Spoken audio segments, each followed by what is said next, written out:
S.H.I.E.L.D. is one of the most interesting properties that's ever been created here at Marvel because it has its roots firmly entrenched in the 1960s, very much into the whole, spy genre that was huge back then, from James Bond to I Spy, you name it. So it was Marvel's take on that, but it was also uniquely Marvel, tied in brilliantly with the Marvel Universe. It's the through line. S.H.I.E.L.D. is the area where you can go back and connect this world in a way that's relatable and let everyone else be kind of who they are. They sort of are the Da Vinci Code-esque kind of branch of the Marvel Universe, where every mystery is known by them and cataloged by them and saved till the point where they could probably figure it out. Regular people just can't do this, so we're sending the A-team. They're pulling the strings, they're protecting society. This is the thing that was built to kind of interact with things that are beyond what a regular man generally could deal with, but they do.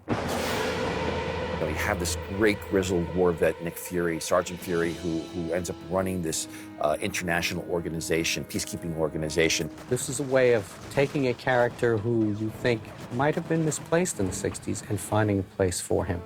This was a hard-bitten, tough guy, and yet he was a fantastic choice to run the S.H.I.E.L.D. organization. Nick is Nick. and you kind of take him for granted. I think the choices they made in the Ultimates was very much to make people pay attention to the book, pay attention to Marvel, and say, we're willing to play with our characters in a way that we think will make them more relatable now. What if they were born 40 years later? And what if they were trying to create the Marvel Universe today? How would they envision it? How would it be different? So we created this whole new Marvel Universe that was based around different sciences and modern-day technology and modern-day attitudes of people. We sort of re-envisioned S.H.I.E.L.D., and S.H.I.E.L.D. became more of a militaristic force as opposed to just a peacekeeping force. Still international, but much more proactive in what it was that they were doing.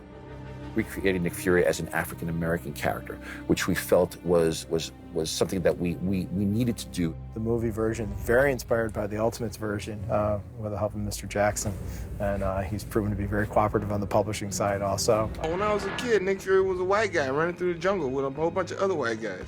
And then he was David Hasselhoff, and then all of a sudden I picked up a book one day and it's like, hey, that's me. Oh, wow, hey, I'm Nick Fury. This Nick Fury kind of reflected that he would get involved in your private life, that he would investigate you without your knowledge, and that he wasn't quite the good guy, that he had a darker side to him, which Nick Fury, when he was running S.H.I.E.L.D. back in the 60s, that was never really explored. He's kind of got something behind him. You don't know what his pure motivations are, which is not unusual when you're dealing with a secret governmental society.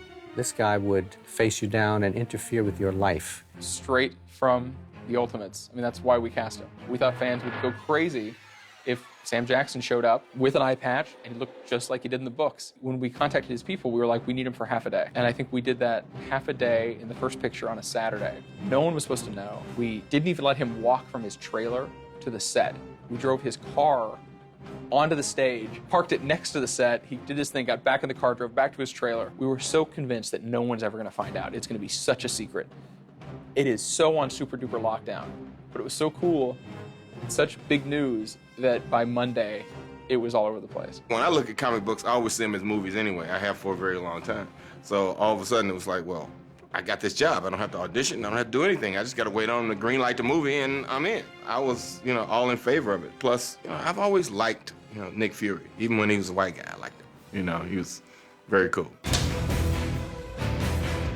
Sam Jackson has tremendous screen presence, and he's the character that the ultimate Nick Fury was based on. So just the idea that we stuck him in the first one was a bit of a lark. It's like some sort of cruel joke, to throw Nick Fury in at the end, it was obviously intentional, but the writers who put Nick Fury into the end of Iron Man 1, it's sort of one of these to me, passing it forward, saying like, all right, now you deal with it. He makes a return appearance and hits Tony Stark when he's perhaps at his lowest point. We wanted his energy to be that of like a grizzled AA sponsor who's sort of been there and was going to confront the guy on a level, both lovingly but unflinchingly. You let your friend fly off with your suit.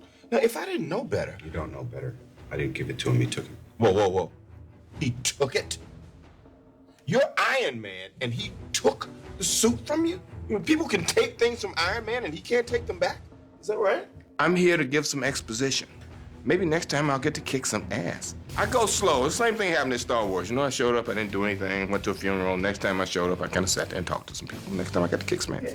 Works out. I had an image of him sitting in that donut, hungover, eating donuts, and that's what he does with the suit, and that's his life. And then it sort of led to Nick Fury being there, and then them just sharing a cup of coffee. I figured we could get away with a lot more if we were there sipping a cup of coffee at Randy's Donuts than if we had some stainless steel and black high-tech S.H.I.E.L.D. underground, you know, bunker, which is the original conceit. I'm just glad that he saw fit to continue to include me in this particular thing and to make my character such an integral part of pushing the story along, making sure that people understand the history of who the characters are and what their relationships are, even in terms of my relationship with his father and being around for a while before. And hopefully that will carry over into the other films in terms of who I am, how old I actually am, and what I know about the world. He's a uniquely Marvel character. There's no real counterpart to him, I think, in any other comics universe. There's nobody like Nick Fury.